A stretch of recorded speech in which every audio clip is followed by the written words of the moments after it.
Like we had 3 different cocktails. And then wine.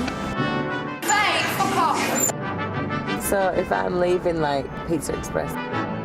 If anyone gets mud on this white coat, I swear to God I'll kill you. I felt like a right twat. This is Your Welcome America presents Girls Aloud Off the Record episode 5. I am Ben. I am Fraser. Fraser like razor. And we are at the penultimate week of recapping and reliving the classic 2006 reality show Girls Aloud Off the Record. Girls, girls, girls, girls, girls. And you can watch along with us because the episodes are still in high quality definition on youtube.com. Okay, for the uninitiated, we need to tell you what the show is all about. Girls Aloud Off the Record follows our beloved UK girl group in the build-up to their 2006 Chemistry Arena Tour. Saw it. From appearing on TV shows to filming the whole lot of history video in Paris, promoting in Australia and New Zealand, to promotional appearances in Ibiza and Greece, and going on an ambassadorial trip to China Oh, yeah. with former London Mayor Ken Livingstone. That happens this week.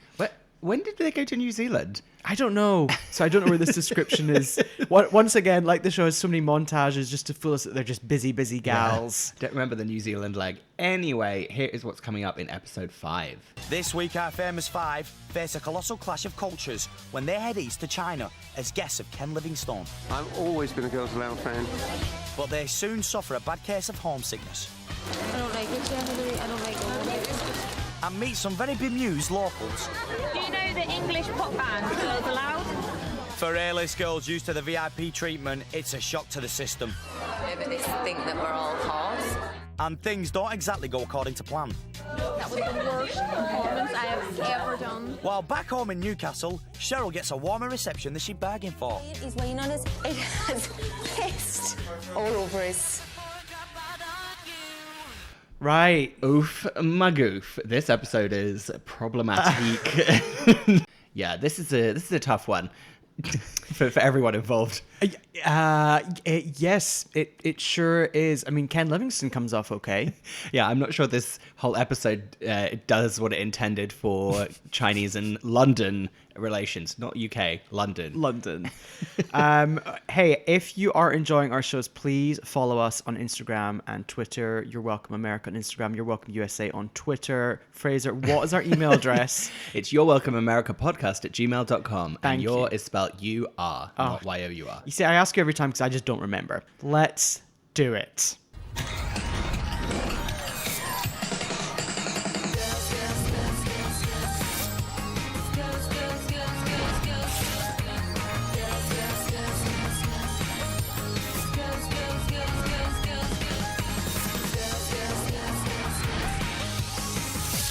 Okay, I've called this first section Off to Shanghai. I just put the girls are diplomats because I was so shocked by them trying to pretend this was them being diplomats. What does that remind you of, just in general? Does it remind you of a specific thing? What, like Jerry Halliwell being a UN ambassador? Yes, 100%. Yeah, there's a lot of the word ambassador and diplomatic is thrown around very willy-nilly in this scene, isn't it? I have to say, credit to Jerry Halliwell, though. When she was given that role, she ran with it. She dressed the part. She did. She themed herself and really went for it. The girls here, not so much. Well, I mean, Kimberly has a line for the ages later about the way they presented themselves in Shanghai, but we'll get to that.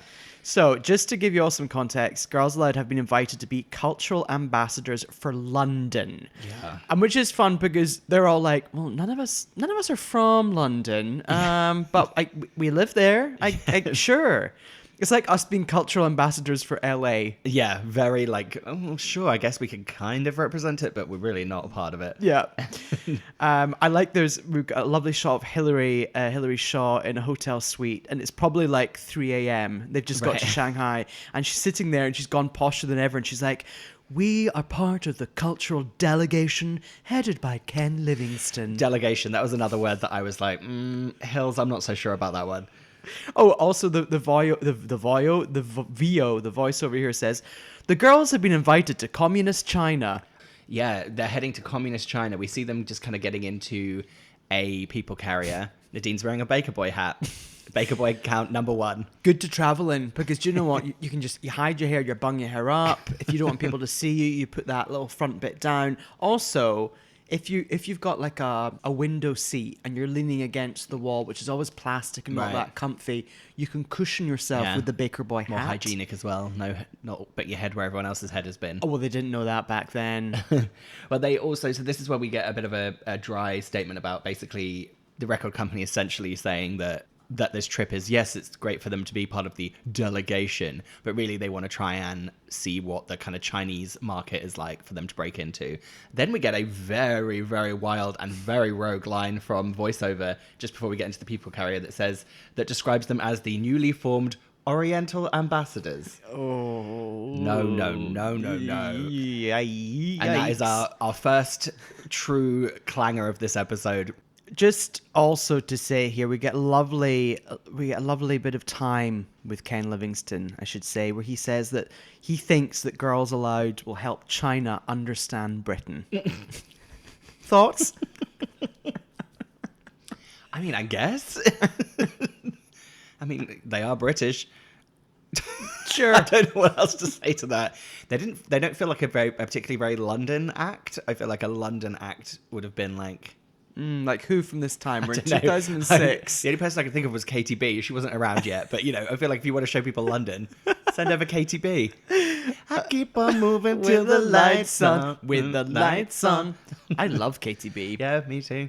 There's also a great shot of them being interviewed, and they're being asked. I think they clearly are in China at this point, and they're being asked by a Chinese reporter, are you interested in entering the Chinese market? And all the girls give very overpronounced answers.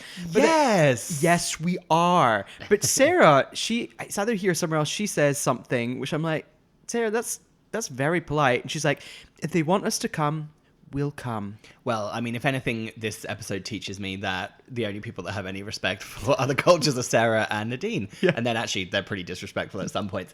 Anyway, so now let's jump into that people carrier. We're going to land in that people carrier. Cheryl's wearing a blue Juicy Couture tracksuit and a blinged cap. She sure is. Kimberly here comments that, do you know what? Going to China, it's such a hard language. It's going to be a problem. The idea of Kimberly speaking Mandarin and in the same accent, the same pace. Meanwhile, what's Cheryl's beef? What's going on with her? Speaking of beef, so Cheryl's like, as far as the food, I'm pretty much screwed, which is a great rhyme. And then Kimberly says a very problematic statement about how people in China eat cat and dog and stuff. Yeah, and all the girls look disgusted. Yeah. I'm looking disgusted at all of you, actually, for making those comments. Yeah. Then Cheryl almost gets hit by a bus at the airport. Oh, she does. They're back at Heathrow. At Heathrow. She almost gets hit by a bus and she shouts, Drew! As if like either Drew's causing it or Drew can help her. Don't know. Poor Drew. Meanwhile, we hear from Hills saying that Nadine in particular loves international travel. Yeah. And I'm like, good for you. Yeah, like, she should. At the age of 22, you're getting flown. You're getting flown. What, am I saying that weird? Flown. There you go, like a phone. Imagine at the age of 22 getting. I'm about to say it wrong. Flown. Yeah, I think flown. Like phone. Thank you. Imagine at the age of 22 getting flown. But say it in a Scottish accent because it is flown. Yeah, well there you go. That's why. That makes sense. Thanks. I'm glad my culture makes sense to you. Cheers for that. Just about. Who knows what you eat up there? Cat and dog. Imagine you're getting like business class tickets. You're getting all expenses paid trip to China to like do one-off gig. Like, well, especially this gig because they're not known there. They're not known there, and they're doing that one gig, so they actually have a bit more. It seems like they do have a bit of time, so it kind of feels like the perfect opportunity to actually enjoy a new culture. But if there's one thing we know about our girls, they don't love spare time in a foreign country, do they? Let's touch down in Shanghai. Let's go onto the music library and find some problematic, in quotation marks, Oriental music in the music library. Mm-hmm. And the voiceover announces that they've arrived in monsoon season. I just wrote monsoon season. Ha ha ha. What, are you just loving the fact that they flew there and it's raining? Yeah, it's just very funny. There's something so British about flying to a different country and being like, I can't believe it's raining. Typical. Yeah. It's like, you do know that it rains in other countries? Or when people from the UK visited LA and they'd be like, why is it not sunny? It's like, you do know that it's not just always sunny? It is 95% of the time. Yeah. Anyway, June gloom. Don't get me started on June gloom. Right. Cheryl's also got something else to say here, doesn't she? Oh, she is Moody McMoodison in this scene. She's sitting in the car. She's looking out the window. It's raining. She's like, well, you know, we're over here for work, but I would never choose to come here. I'm just not interested. Fucking hell. This is tough because it's definitely, she shouldn't have said that. But also, if you're just like a moody, you're in a mood. You've flown all that way. You're tired. You know, you're there for work. You're not there for long. You want to go home. You want to be doing something else. I can see why she said it, but it's incredibly bad visually for her. The optics aren't great on Cheryl saying this. It feels like, in general, with this documentary series, I was about to say, Cheryl, in the first couple of episodes, she's putting on a bit of a show. Yeah. No. And like halfway through the series, it breaks. Yeah. And then actually in the next episode, it's back, like the veneer's back up. But here it's Right. definitely, we're getting real behind the curtain with Cheryl going on here. Nadine loves it. Yeah. She loves being here. I love doing things like this, going abroad, seeing different places, different cultures. Also, Kimberly here is flattered that Ken asked them to do it. She says, he obviously thinks we're exciting enough to excite people. So it's not too bad, I suppose. Oh, yeah. And then they cut to an absolute stink face from Cheryl at that point. She's just like, this is so funny. Now, they're staying at the Four Seasons Hotel. How do I know that? Because when they're walking around in monsoon season with those umbrellas, I saw the logo. Oh, they're branded. They're branded Four Seasons Brollies. So I Googled it, but it's under like a refurb at the moment. So I couldn't get You couldn't see if it was dead funky. No, I wanted to see that exact hot tub that Sarah gets into later to see if they changed the tile work. A little too hot. So, Cheryl, Nicola, they don't want to leave the hotel. No. Well, we hear from Nadine. She's like, Cheryl and Nicola, they're definitely feeling the weirdness of a new culture. Definitely feeling it. Definitely. She's definitely 3 times. Yeah, she's saying that they don't want to leave the hotel, basically.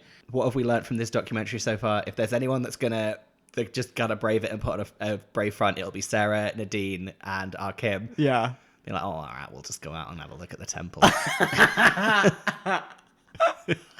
Right, Kimberly, I brought a guidebook with me, actually. So Never forget the iconic moment from last episode in Greece with Kimberly's digital camera. I'm never going to forget that. I can't actually see anything. I hope she's charged up for this trip. Hope she's cleared that memory card. Oh no, it's run out of space. Something tells me she's very good at getting back to the hotel and plugging in the camera and uploading it to her MacBook. I feel like she's good at that. Well, if not, I'll just delete that photo from the Greek steps because it's not a very good view, actually. Where are we off to?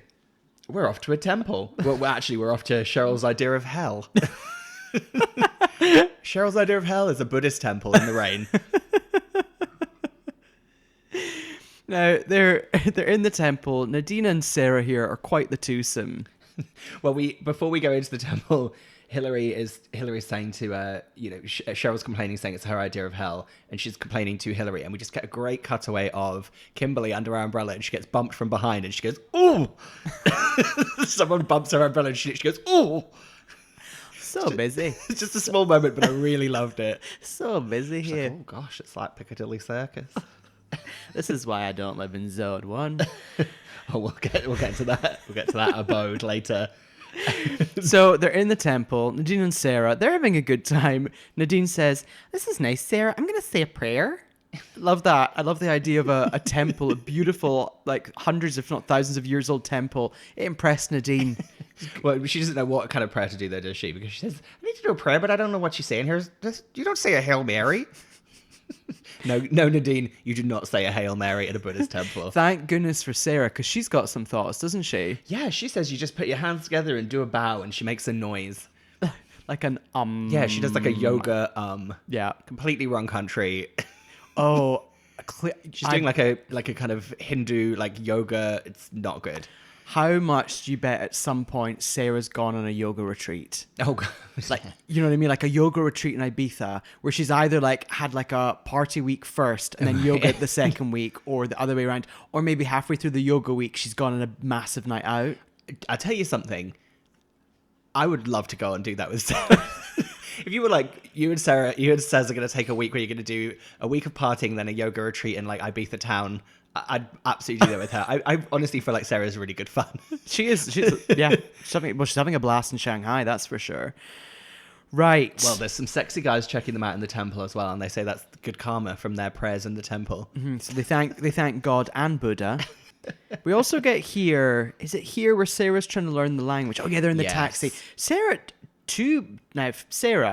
we've been in many a country with her. She's always trying to learn that language. She is. Well, this time she's actually trying to learn the correct language. Yes. And she's sitting beside what I described as a stone-faced Nicola. Nicola was not in the mood at all. Oh, she's sitting back in that taxi and she's like, glasses on, I'm not interested. Yeah, it's like she's turned off. She's just been turned off. Someone's turned Nicola off and she's just plonked her in the back seat. So yeah, Sarah's trying to learn the language here from the interpreter. Yeah, there's a tough moment where she tries to have a bit of fun because one of the words sounds like "foie," and she tries to make a joke about it and goes down like a lead balloon in that people carrier. Sarah really is like the extension of Ladette culture, isn't she? She really is. Whoa, yeah, bring it on, FHM. Yeah, that haircut. That haircut is such a haircut of a time, and it really, I don't feel translated well outside of being a famous person. Yeah. The thing is with Sarah is she is gorgeous. Yeah, she's got really an pulls it unbelievable figure. Yeah. She can look amazing in photographs. So that hair, it works with her. Yeah, and it really, like, it just is the perfect hair to go with her. Like, you just see that hair and you just see her going, yeah. Exactly. Like platinum blonde, a bit spiky, a bit messy. Whoa! It's like that hair that's like her power, that hair. So should we pop off and have some lunch quick? Well, I'm getting peckish, but I'm nervous about what we're going to eat. Oh, God. This is tough. Now, as a fussy person, you know I'm a fussy eater. Yes. That is genuinely a nightmarish situation for me to be like in Shanghai and to be, going to eat something. However, you know me. I have become very adept at finding my way around looking like a normal person in those situations. I was looking at those dishes on those plates and I was like, some of those things are literally like just tofu and like bean sprouts. I'm like, just don't pretend you're being served. Like, this isn't Indiana Jones and the Temple of Doom. They're not serving you monkey brains. Remember that scene? You love referring to Indiana Jones. That soup with the eyeballs in it. Yeah. I'm like, Indiana Jones Temple of Doom I will refer to at any moment in time. I want to do a drag performance of Kate Capshaw at the beginning where she sings Anything Goes in Mandarin. Oh, I know. Well, that's a very problematic. Good way for you to learn the language. Wait, have I ever told you that my mum, daughter of Egyptian grandma, used to insist when we were growing up that when she was at school, they were served soup with sheep's eyeballs in it? Hang on. Did your mum grow up in the palace from Indiana Jones and Temple of Doom? Maybe she did, but she insisted on that for like years. So weird. Where was that? I don't know. A lot of mystery in my past. Yeah, there really is, isn't there? I feel like we need to really get into some well, you did your genealogy, didn't you? We need to really get into the... I know. Anyway, the platter of food they get served looks gorgeous. Yeah, it looks nice. Even I'm saying it looks nice. I know. I also, as someone who knows you very well, and with me, I love to...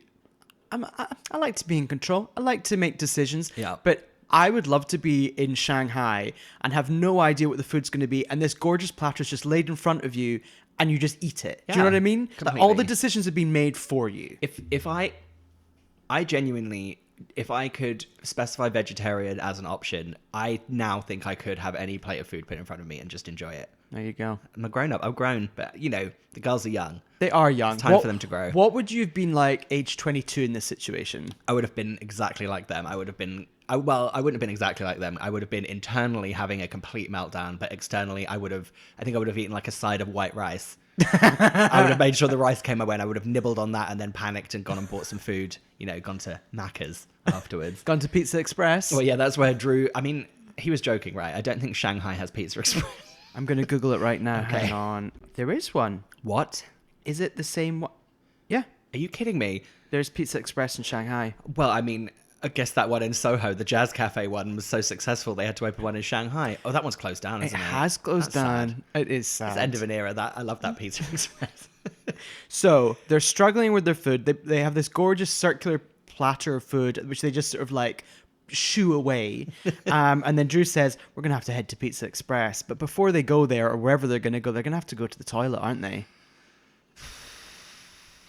Okay. This is tough because this is such a low-hanging fruit, isn't it? Of like, I'm in a different country. It's like, oh, should we really just look at some other cultures and just laugh at the way that they operate and what they do? It's like, yeah, the toilet's in the ground, guys. It just is what it is. This is what happens. Just to break it down. Now, bearing in mind, neither Fraser nor I have been to China, but the toilet situation in this non-Pizza Express eatery, the toilet is essentially like embedded in the ground. Yeah. So it's not raised. It's kind of in the ground. Yeah, there's no toilet. It's a hole in the ground. But it's not a hole in the ground. It's like a tiled situation. Correct. Yeah. We've never been to China. We don't know if that is what a lot of the toilets are like. But you know what? Whatever. But the girls can't seem to get over it. Yeah, Cheryl tries her hardest to, because Nicola's truly disgusted by it. She's like, I can see wee all over the floor. No, it's dead unhygienic. And Cheryl tries to do her like office look to camera. She's like, oh gosh, Nicola's intolerant of the culture. I'm like, Cheryl, please. No. We've just watched you at the temple. Come on. Yeah. Okay, we're gonna have to get to rehearsals. Yeah, we cut to I don't know what happened in the interim between that bathroom trip, and Cheryl's now singing in the rain and skipping along with that. Do you think maybe she had a nap? Maybe a nap, or maybe I think genuinely they went and had a McDonald's. Something like that happened. Yeah. She got her equilibrium back, basically. So what, a Mackie D's and a nap? Yeah. Oh, that does sound good, actually. That does sound good. That'll set you right. So she's skipping along in the rain. They just all look very cold. Yeah, it does look very cold. What's monsoon season? They go to this rehearsal, this sound check for the next day. Nadine's singing something, but I couldn't make out what it was. Well, we definitely know they perform biology, so yeah, maybe she was doing the "Don't you fool me, feed me, say you need me." But it almost looks like she's just singing.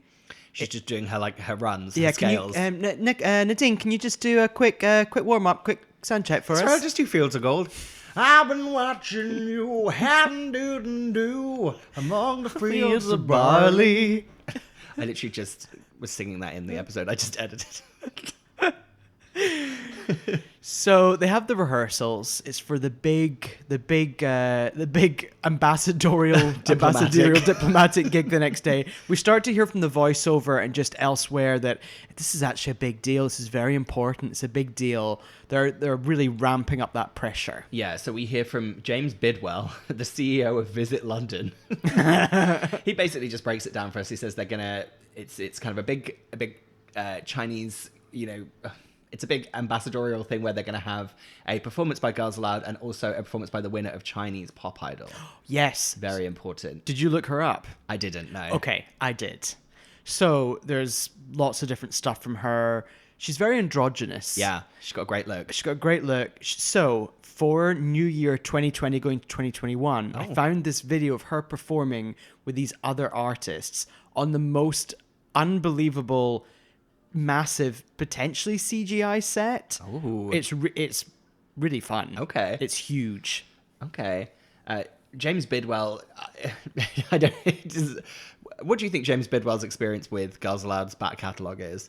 I think he has been at like an office Christmas party and he's heard Love Machine. Yeah, and he's like, that's fun. Yeah, and that's it. Or I think maybe he's got a daughter who likes Girls Aloud. Oh yeah, maybe. And that's how they came to this job. He had to buy the Sound of the Underground single for his daughter in 2002. Yeah, or maybe he's got two daughters, and one he had to buy Sound of the Underground, and then the One True Voice single for the other daughter. I follow my heart. But that would cancel out the votes. Yeah, I told you, my friend.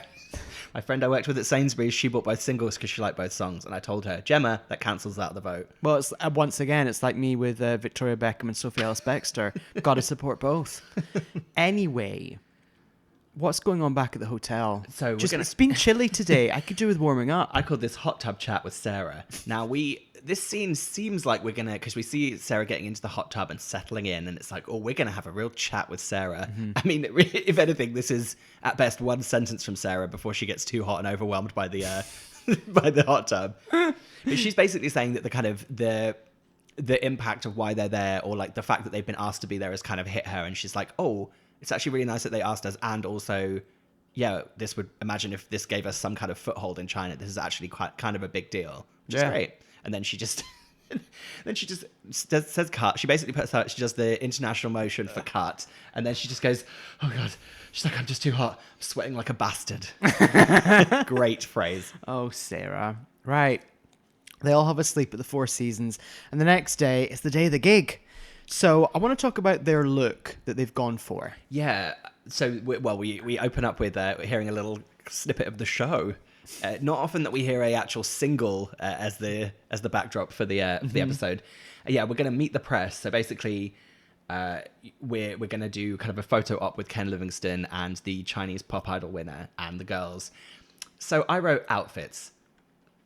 I only really made 2 notes. I put, this time Sarah is the flight attendant. It's like they seem to hand around the group. One of them has to be dressed as a flight attendant at all points. So she's wearing like a polka dot neckerchief. Yes. And I put that Cheryl's wearing an olive green blazer. Very strange. But everything else is black and white. Yeah. It's like they've all worn some pressed tuxedo trousers from Warehouse with white pressed shirts. I think here it seems that they're also quite conscious that they want to look professional and they don't want to look too sexy. Yeah, it's like a nod to modesty without... Yeah, it's professional and modest is kind of the look they've gone for. Yeah. I think Cheryl maybe overcorrected too much with that olive blazer. Very That pop, strange. That pop of colour. Yeah, that colour's really not good. So we hear from Ken Livingstone. He thinks that Girls Aloud are a much better way to reach the young people of China compared to him just having lots of business meetings. Yeah. Fair enough, Ken. He really stumbles on the name of the Chinese pop idol winner as well. You hear him really second guess himself during doing it as well. It's like, oh, not a good move there, Ken. Did we actually say that Ken Livingstone was the mayor of London at the time? I don't know if we said that out loud. What's Ken up to now, by the way? Let me just quickly Google him. Ken Livingstone. Has he got an OnlyFans? Ken Livingstone. OnlyFans. Because he was the mayor of London from 2000 to 2008. Yeah. That was the first time we had a mayor in London. What? There wasn't a mayor before 2000. It was abolished in 1986. Hang on. Wait a minute. What? Yeah, so the London mayor only started in 2000. Millennium. Oh, yeah, of course. Get it ready with the bug. We gotta protect London from the bug. That's so weird, because I guess he was just the mayor when I moved to London, so I didn't question that there wasn't a mayor before him. Yeah, so they arrive at the gig, and the police, the Shanghai police, are like lining the entrance to the venue, because obviously the fans are so excited to see the pop idol winner. Mm-hmm. This is all a little scary. The police all in a line, holding hands, which is nice. They do a close up of the police officers holding hands to form the line, which I really liked that detail. Yeah, sweet. It's a very big formal entrance. Kimberly's like, no one knows this. There's no expectation, so I hope they like it. Cheryl has very big hair here. Yeah. So does Nicola, actually. Actually, so do all of them. They seem to have gone for a bouffant look for this one. A lot of back combing. Yeah, and then the voiceover says that 400 million people tuned in for the Chinese pop idol final. That is crazy. And they said that I literally was alone and went, what? Imagine. Well, it's like Jessie J. Remember when she entered that competition in China, and it had 1 billion people watching it. It's so wild. Imagine 400 million people doing the Love Machine. You know. We have a quick section here where I think Faye on camera does the girls real dirty here, and she goes out and asks a couple of the fans if they know who Girls Aloud are, and we get some classic like, no, sorry, I don't. Yeah. Then Drew says that they're going to just do 3 songs. So I know that they did Biology, but what else do you think they did? What's your guess? Have to do Sound of the Underground. Yeah. Have to do it. So Biology, Sound of the Underground, and then I've got a sneaking feeling that some of those directors' chairs might have come out and done the show. Wow. Should have known, should have cared, should have hung around the kitchen in my underwear, acting like a lady. Gotta put on a show for China. Yeah, a 3-track gig. We're not going to get a whole lot of history in that little number, are we? So before they go on stage, they're in a sort of very drafty tent that has like one mirror. It looks like if you went to a shit wedding and there was the caterer section of the tent. Yes. That's where they are. It's a staging area, isn't it? Yeah, they're shoved there. There's one mirror, which they're all bending to sort of see each other in, and yeah, it's a lot of stacked chairs in the background. Yeah, and then the voiceover says that with the, you know, all the kind of pressure of all the Chinese fans, they're all starting to feel the nerves of kind of performing in front of this delegation. And then we just cut to Cheryl screaming in front of like the flap of the tent. She's just going, "Come on!" Oh, what, to the others? To the others, yeah. Yeah. Which goes to your point, I think you said it last week maybe, about how frustrating it must be to be in a band, have to wait for other people all the time. Oh. So they go on stage. We see part of them performing biology. Yeah. Now, to me, it looked and sounded fine. Yeah, it just sounded like it was live and not perhaps the most kind of optimal sound setup. It wasn't like no one sounded out of tune or no one looked bad. It just sounded a bit like, you know, perhaps this wasn't completely, they're not performing in like a purpose-made concert venue. That's what I felt like. I was like, okay, yeah, it's just kind of live in a bit more of like a festival kind of way rather than like a concert tour. They're in a tent with some mics. That's essentially what it is. Exactly. But so maybe something happened during Sound of the Underground and Love Machine, because yeah. Although before we hear from the girls, I just want to talk about the audience. Oh yeah, we get a lot of cutaways of some kind of, you know, older doughy white men from London looking very nonplussed by the performance. Just sort of sitting there in suits, just watching. But at the end, we see them all given applause, and they all look very happy, the audience. They've had a good time. However, Nadine, it's the worst performance I've ever done. Worst performance she's ever done. And what does Kim say? Kimberly... She says, I don't think I've ever sung that song that bad. I know. But they think that Ken liked it, because I think one of them's talking about how they looked over at Ken and he seemed happy, and yeah. It's very like imagine flying to the other side of the world for one gig of 3 songs and it not going well. Yeah, that's it's all building up to that, and then that's tough. It's pretty rough. Kimberly wonders if because they've changed out of their warehouse trousers for this, and they're wearing black kind of lacy outfits, it seemed, for this performance. And Kimberly thinks that China's quite a prudish country, and she says, maybe they think we're all whores.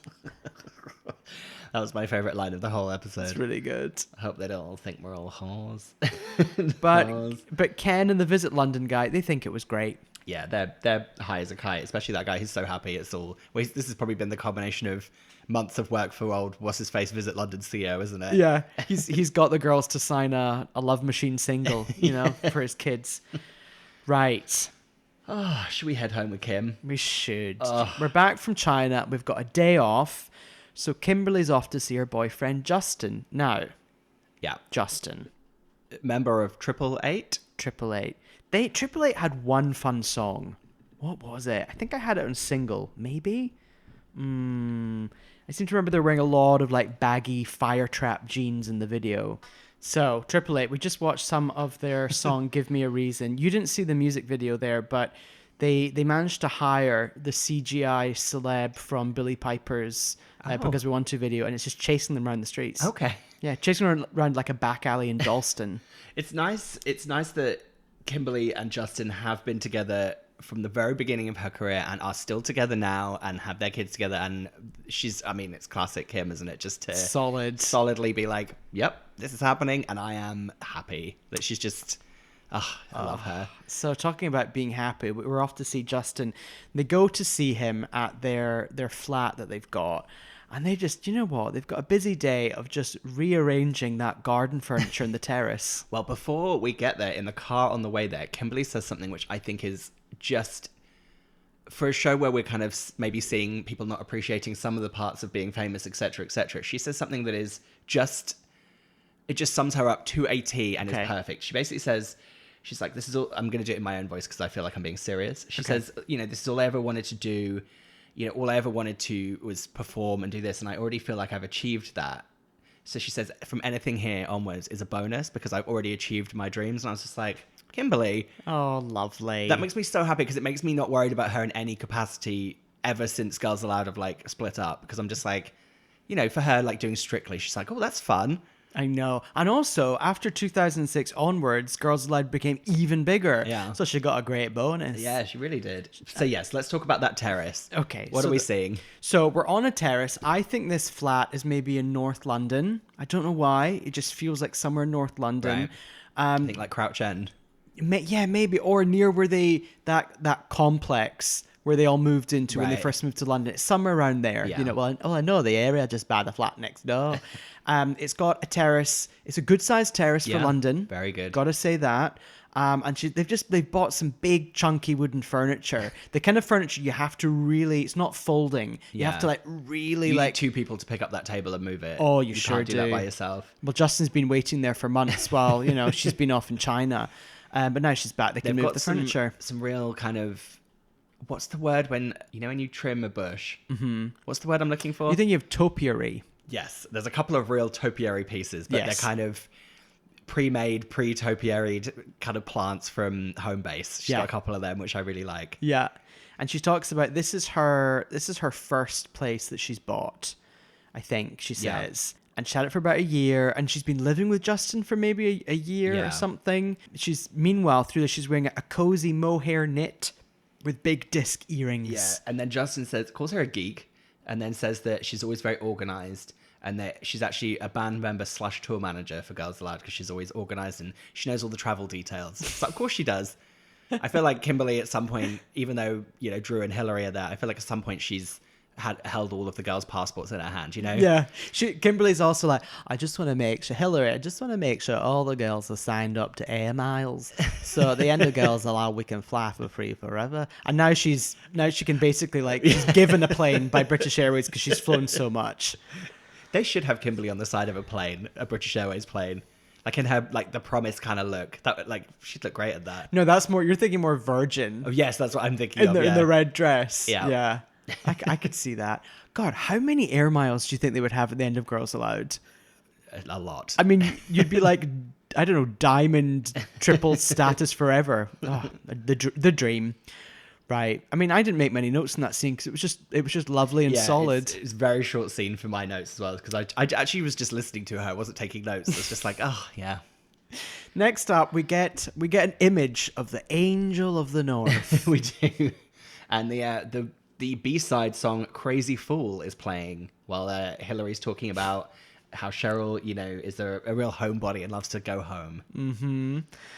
So after the culture shock of China, she's headed home. Now, unlike the other home visits of the girls, she's not driving. No, Drew's driving. Drew's driving her. So Drew's driving her up north. She can have dinner with me dad and his wife and off to my brothers. She's got a lot of family to see. She really does.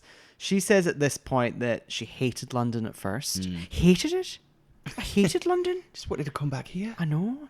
Drew, what's she wearing? Drew. Did you make any notes in her outfit? Oh, she's wearing that hoodie that says, what does it say? Love thy brother. Love thy brother. And it's flowers surrounding it as well. Don't know if you can just hear Virgin Airlines just flying. It's Kim. That's Kim just flying above us. The launch of the Kimberly Walsh 747 has just taken off. She's got her white baseball cap. She's got slouchy low-rise jeans and that white hoodie. This is her going back to Newcastle outfit, isn't it? She does say that later. She does. It feels like maybe a slightly conscious decision. Anyway. Comfy. She goes past her old flat, points that out to Drew in the camera. The voiceover says she has 5 hours of free time. This is quite a whirlwind 5-hour trip to drive all the way up to Newcastle from London. How long is that drive? Do we know? I'm looking it up. Okay, let's look it up because then we'll do some math. Okay, right, Fraser, you've done a Google. No, something's amiss here. Google's telling me it takes 7.5 hours to drive from London to Newcastle. What? You can't do a 7.5 hour journey for a 5-hour trip and then a 7.5 hour trip back. No, Drew can't drive for 15 hours. That's not right. They must have been coming from somewhere. Yeah, well, maybe they flew back from China into Manchester. Yeah. Just something like that has happened, definitely. Yeah. Or maybe it's as simple as the fact that she got a train from London to Newcastle, and what we're seeing is the drive from Newcastle station to. Don't know. Do you know who would know? Kim. She'd be all over those travel plans. Yeah. She'd be like, Cheryl be like, Kim, have I got enough time to go home? Kim be like, I've planned it all. Here's your tickets. She's like, you're getting the Virgin Pendolino. Drew, I've filled up the people carrier with petrol. Okay, so she's got a lot of family to see. First of all, she goes to see her dad, and as soon as she turns up, she says she can smell the Sunday dinner. Yeah, and outside the house. Outside the house. And as she opens the door, like, there's a perfect greeting between Dad and Cheryl. She's like, you all right? Cheryl says here, this is me dad's wife, Joanne. So that's her stepmom. Yeah. But why does she say it like that? I have no idea. Do you think that's weird? It's like she's so scared of her mum Joan that she didn't want to even say stepmum. I guess because it's saying stepmum Joanne instead of mum Joan. Yeah. Maybe it's all too kind of. Although maybe they haven't been together that long. Yeah, she's not quite comfortable saying stepmum yet. Well, it's like if you hadn't grown up with her. Yeah. It's like if my dad married someone now, I don't think I'd refer to them as my stepmom. Yeah. Because we don't live together. Do you know what I mean? Yeah. I don't know. Or just for anyone listening, the song playing is "Watch Me Go" from the Chemistry album. I wrote down a note. Cheryl's dad looks our age. What? 35. Yeah, like he looks really young. Yeah, probably. He probably was. Probably was. Yeah. But yeah. I just was like, oh, this is very jarring to see someone of my age parenting Cheryl. She's got Auntie Deb who's cooking the lunch. She doesn't want to be on camera at this point. She's to talk to her and she's very uncomfortable on camera. But she seems to have a really fun relationship with Deb. Well, I would say Aunt Deb warms up a bit later. She does something very odd later. She's the cook for the day. Okay, I want to talk about the dining room where they have this dinner. Yeah. Okay, so first of all, Faye on camera, there's a seat for her. Don't know if you noticed that, but they've, she's part of the gang. Yep. In the dining room, we've got Twigs in the corner. Yep. Love a decorative twig. Love a decorative twig. Maybe a gift from Hills or something, from Shaw Thing Management. TV's on. Yep. We've got high-backed, curved leather chairs. We've got swoopy curtains, and we've got what I would refer to as an upside-down ceiling light. Yeah, I know. You know what I mean? Yeah. Square plates. Square plates. Also, in one shot on the mantelpiece, there's some contact lenses. I didn't notice that. Maybe Cheryl still gets her contacts delivered to her dad's, right. And that's why she's actually had to go up there to pick them up. I know someone who is our age who still gets their contact lenses delivered still has to pick them up from home. Why? I don't know. I wrote at this point, Aunt Deb looks like she does a good roast. It looked good. It looked good. It looked really solid. Like, looked all thick gravy and.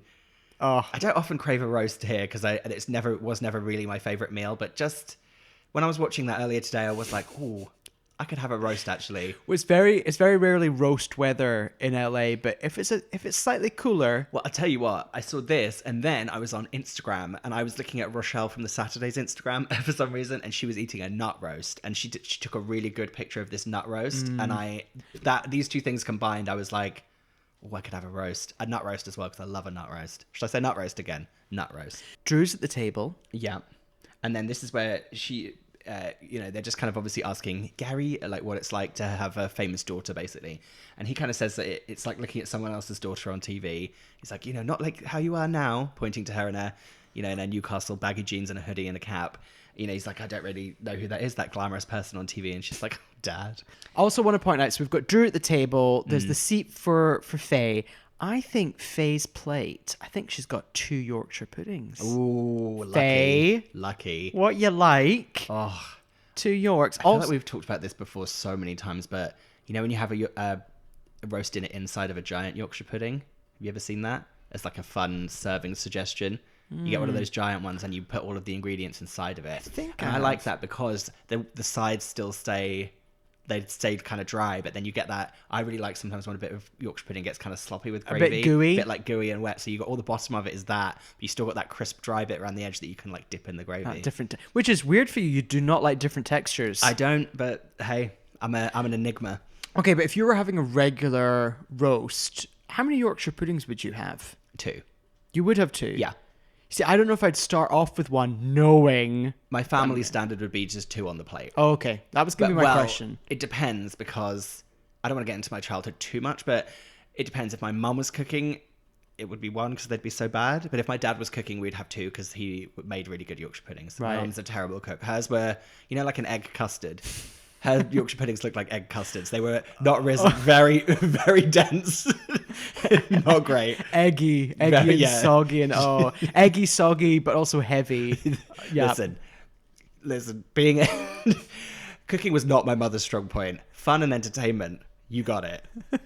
What are they drinking at this table? Because it looks like they're drinking goblets of Ribena. I thought they were drinking Coca-Cola out of kind of fancy wine glasses. Oh.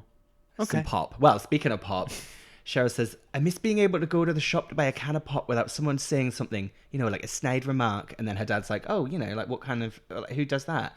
She's like, I either get them from Tottenham fans or little shits.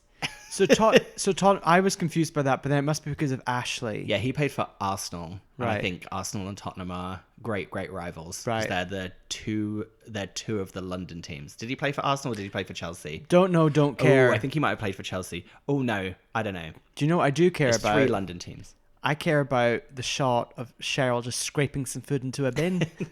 Just real quick, did I ever tell you about when I was at university how I worked for a few shifts at Fulham FC football ground? And I used to take the tickets of people coming in on match day. It was one of the most horrible and cold and depressing jobs I've ever done. And everyone kept trying to talk to me about football. Wait, so you were in the hospitality suites? No. I worked literally on the turnstiles of going into the Fulham FC. Why the fuck would you do that? I was a student. I just wanted money. It was really cold. I remember everything was like metal and you were outside and it was like the winter time. I just remember being freezing. Oh, People yeah. like giving you their tickets. And if there's that slight spit of rain, that cold in like your hands. Yeah. Oh, babes. It was a very odd job. Very strange time. I thought you were going to say you worked in like the hospitality No. section. That would have I'd been be lovely. I was going to say that feels like something we would both do. No, I made a real error, and don't worry, I worked at the Early Learning Centre for the rest of university, so I worked in a toy shop. Great move. Anyway, so yeah, she's scraping stuff in the bin, and then we get a whole kind of odd little moment where she's basically trying to prove that she's very down to earth because she wants to do the washing up, but they've already done it, and she gets very angry about that. She's like, I don't believe it. She's dried all her dishes, and now it's going to look like I don't do anything on camera. Like, yep, it does, and you didn't. Then she takes some time to... I said that she flicks through the rags at this point, and then she kind of reads a nice piece. It looked like it was from Heat magazine, where they're talking about her and Ashley's wedding, and it's like, oh, we're looking forward to her and Ashley getting married, and whether there's going to be any dramas about Girls Aloud being a bridesmaid, yada yada. Yeah, it says like it's a hard time for the couple, but we can't wait to see our favorite couple walk down the aisle. Yeah, and she's really like, oh, this is really nice. Yeah, it's I'm not like, nice. It's not it that had nice. a real snide edge to it, and also you kept seeing they were cutting to that picture of her with the cornrows on the side of her head. Yeah, and like the caption was literally like before the stylist or something. So it was definitely not a positive piece, but she took that one little nugget of positivity out of it. I like what she says here about having 2 families. Did you pick up on this? So she's talking about she's got 2 families. She's got Ashley's family down south and her real family up north. I was like, oh. There's a lot of darkness in this little scene because I think anytime we see those 2 together, we know what happens and what's to come. So that was all. Anytime she was talking about her relationship and how she misses her family and like, oh, well, I'm always in London now because of Ashley. It gave me the heebie-jeebs. At this point, she tries to... I think what she did here is she took a plate, a knife and a fork and a glass from the drying rack and put them back in the sink because all of a sudden we suddenly see her washing up. Like, that was done before Shez, so sure thing. So maybe... No, wait. No, I think Faye on camera was busy filming, so she hadn't finished her food. So I think they had a quick break, she finished it, and then suddenly there's a plate for her to do. Yeah. And Faye knew that she was like, I'll keep this aside so we can get a nice shot of Cheryl doing the washing up. Yeah. And while she's doing that, Aunt Deb's clearly, now she's full of confidence on camera. She grabs Cheryl from behind, puts her hand over her mouth like she's almost about to kidnap her, and then does one of those like fake snogs over her own hand. Yeah. It's like a strange like childhood like weird thing. They both find it hilarious. Yeah, she tips Cheryl right back. It's quite something. But Cheryl likes it. Yeah. Well, Aunt Deb looks like a good fucking time. Oh, I Aunt feel Deb's like great. I'd happily go to Aunt Deb's and have a roast and have her fake kiss me on the mouth. Sure thing. At this point, Cheryl also says that it's good to chill out with the family in hoodie and baggy jeans. That she wouldn't swap that for her new lifestyle. Yeah, right, Cheryl. Okay, should we go to her brothers quick? I gotta go see her brother and nephews. So she goes to her brothers, and there's a lot of, because her brother's just had a baby, and also his wife or girlfriend is pregnant. So there's a lot of talk of Cheryl being broody. She's like, oh, I'm dead broody. Again, this is all a bit dark and sad. I didn't really like all this kind of Yeah. broody talk because we kind of knew where things were heading. I like that at one point while they're chatting, her brother's partner's on the phone in the background saying, "Yeah, Cheryl's here. Yeah, she's going back at 7. Yeah." I love that. No regard for the fact that they were filming and trying to have a conversation. She's like, I'm going to have a full conversation on my phone while I'm cooking. And this whole scene's really just about how it shows her playing with the kids, but then there's also this kind of through line about how her youngest nephew doesn't recognize her. But that's just kids. Kids take a bit of time to warm up to anyone coming into the house. So then it's like her nephew's doing that thing where she's like trying to give him a hug and he's like going, no. Yeah. She's really upset. She refers to herself as Auntie Shez. Yeah. Which I really like. He doesn't like me. He doesn't know who I am. Yeah. They were very cute, those kids. And then basically she decides to focus her attention on some of the puppies. Oh, and they focus attention on her. Yes. So she's wearing her white, just remember listeners, her white hoodie. It does have some decoration on it. But she picks up a puppy, she's hugging it, and then suddenly, he's weeing us. He's weeing us. He's pissed all over us. That dog is disgusting. Oh no, sorry, that was my comment. I wrote, that dog is disgusting. Not because of the weeing, just because sometimes dogs are disgusting. It is though. You tell me I'm wrong. I plead the fifth, as they say in this country. That dog is vile. Yeah, that dog was pretty grim. Thank you. I can't believe you're forcing me to say I don't like a dog on mic. Years from now, the RSPCA are going to come and get you. Peter. Oh, like Peter Lorraine, is that who you thought I meant? I was like, Peter. Right. Is that it? Because I didn't take any more notes. That's it. Okay. That's the episode. I forgot to write down what's happening next week. Talk me through it. So the episode ends with Cheryl being a little sad. And we're also a little sad because we've only got one more episode of Girls Loud off the record. So coming up next week, we've got our Kim in Leeds. Oh, yes. And there's someone screaming, Girls Loud are shite at her on the street, right? And then she just says, you want to knock them out, but you just carry on walking. More dog action. We've got Cheryl and Ashley in the park. Oh, yeah. No, okay, I didn't write this down, but this was a tough moment. Yeah, so Ashley's refusing to poop a scoop, refusing to pick up a poop, but he's not joking. It's not for the camera. He's like, I'm not picking that up. It's like, what's your fucking problem? Have you never picked up your own dog's shit? You can't own dogs and have never picked up their shit. That is unacceptable. Also, no one's above picking up their own dog shit. What are you talking about? But there's also a great shot of him holding a Tesco poly bag. One of those dogs, little Chihuahua. Oh, I didn't. I was too bamboozled by that whole scene to notice what it was. Yeah. Oh, it made me feel weird that scene. And coming up after this episode of Girls Loud Off the Record is an episode of Lost on E4. Oh, really? Oh, great. Never. That wasn't for me. Yeah. I think it was for straight people. Lost. It was, wasn't it? I think I watched a couple of episodes and then just gave up. Yeah. Right. So that's episode 5. Final thoughts, musings. What? How you feeling? I feel, obviously jet lagged because that's a long old flight back from Shanghai. I'm feeling sad that we've only got one more episode to go. I can't get enough of it. Like that scene of that whole sequence of them in Shanghai, I couldn't write my notes quick enough. I would love it if as soon as they'd walked off that Pop Stars The Rivals stage, right up until 2012, they had been filmed like this. Yeah. So we had like 85 seasons of it. An endless stream of footage. I know, it's a shame. What are we going to call this episode? I'm just going to say it's Girls Aloud Off the Terrace.